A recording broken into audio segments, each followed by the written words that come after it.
नमस्कार साथियों, आज मैं आपके बीच में बिहार एक ऐतिहासिक धरोहर के 8वीं कड़ी को लेकर आपके सामने आया हूं।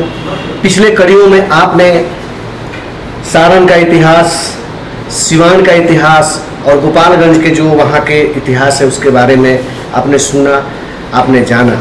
आपको कैसा लगा ये भी बतलाइएगा। आज के कड़ी में मैं वैशाली जिले के कुछ इतिहास और कुछ खास जानकारी रोचक तथ्यों के साथ आपके बीच में प्रस्तुत हुआ। वैशाली जिला के विषय में चर्चा न करें तो शायद बिहार का इतिहास अधूरा ही रह जाएगा। 1972 में मुजफ्फरपुर से 12 अक्टूबर 1972 को वैशाली जिले को अलग किया गया, जिसमें 16 प्रखंड, 3 अनुमंडल, 8 विधानसभा, 1638 गांव और 291 पंचायत है। यह तो आधुनिक रूप में अभी है, लेकिन इसका इतिहास बहुत ही गौरवशाली है।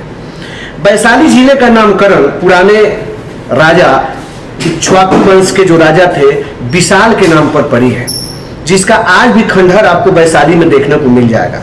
माना जाता है कि उस समय के सुमति जो राजा थे, सुमति राजा लगभग दशरथ के रामायण कालीन जो दशरथ थे उसके समकालीन थे और उन्हीं के जैसा उनका भी प्रभुत्व था। तो वैशाली एक बहुत ही ऐतिहासिक धरती रही है।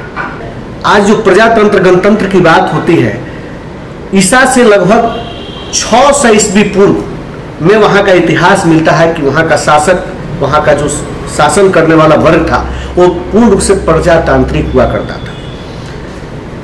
हमने तथ्यों को खंगाला तो पाया कि वहां पर लगभग 7,707 लोगों का एक परिषद हुआ करता था, जिन सबको राजा बोला जाता था। और किसी भी प्रकार का निर्णय, कोई भी राजकाज को चलाने के लिए कोई भी अगर बातें होती थी तो उस परिषद को बैठाया जाता था और उस परिषद में ही निर्णय लिया जाता था। और ये विशाल के राज्य में भी चलता था। विशाल के पास भी ऐसा सभागार था जिसमें लगभग 7700 लोगों को बैठाकर एक साथ में परिषद का आयोजन किया जाता था।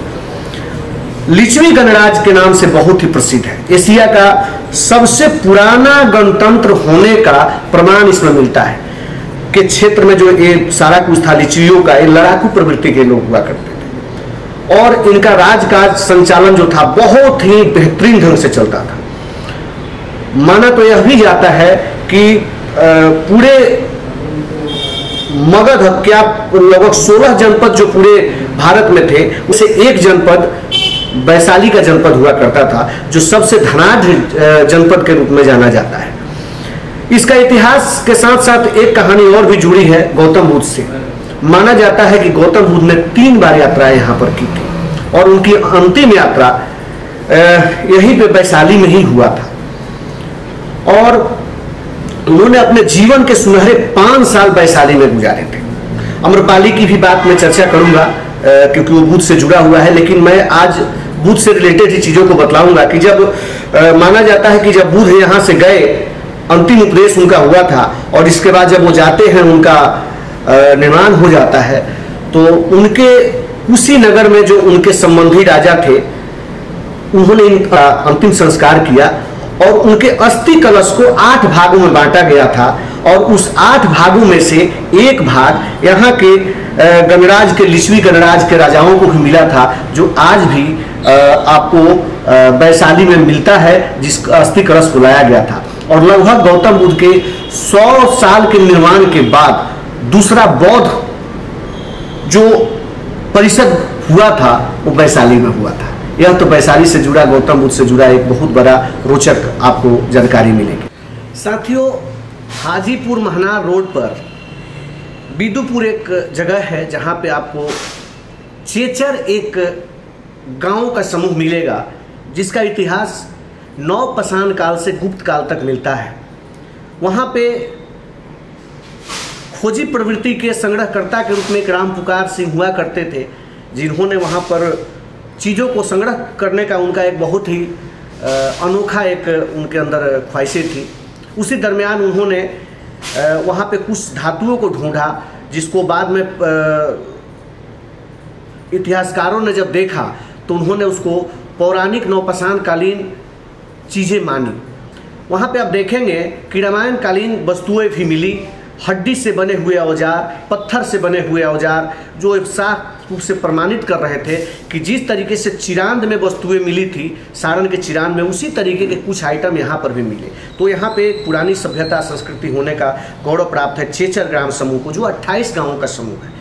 यहाँ पे राम कुमार जी के साथ मैं जिक्र करूँ तो एक क्रांतिकारी प्रवृत्ति के आदमी थे, जो संपूर्ण क्रांति की लड़ाई जो लगी हुई थी, जो आंदोलन हो रहा था 1974 से लेकर 77-78 के बीच में, उस दरमियान खोज के दौरान उनको वहाँ पर 500 सोने के सिक्के लगभग मिले थे। अगर वो चाहते तो उसको ले लेते, लेकिन उन्होंने तत्कालीन प्रधानमंत्री इंदिरा गांधी के पास जाकर जमा करवा दिया।